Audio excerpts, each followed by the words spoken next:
Hello all, welcome to our recording for August 24th, Monday. Today we're not taking any notes. We are actually so there's no lecture part, this is just an explanation. We are going to be doing this page right here of scientific method practice problems.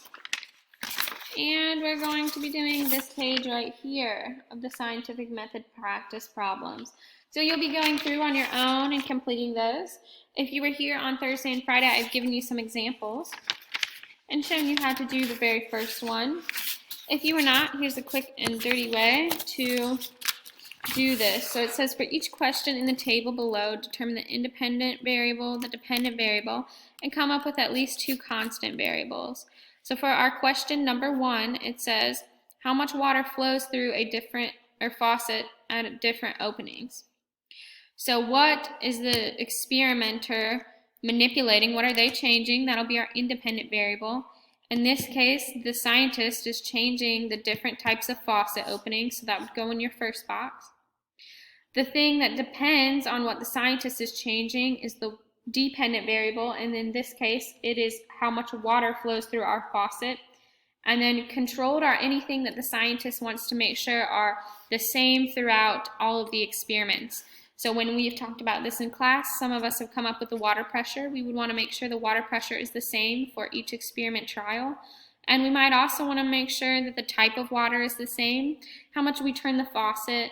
There are a bunch of different controlled variables for each experiment, but for the case of this assignment, I would like you to just come up with 2.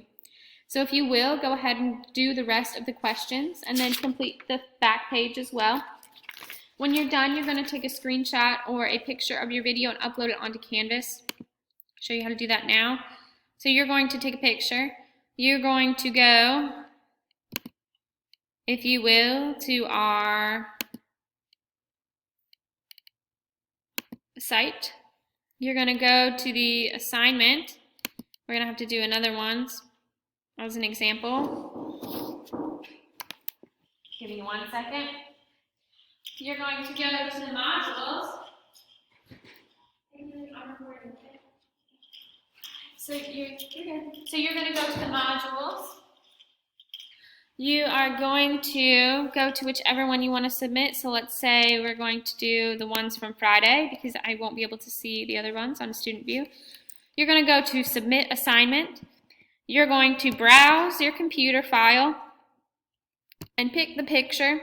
You're going to click Open, and you're going to see it pop up right there. If you have to do more than one, which you should because this one is 2, you're going to click Add Another File. Same thing, Browse, select it, Open, and then you would submit the assignment. That submit is the very most important part. Make sure you're doing a PDF or JPEG for pictures so that it comes through all right. And that is it. Have a fantastic day. Make sure you get that submitted so that you're getting credit, and I will see all of you at another time. Goodbye.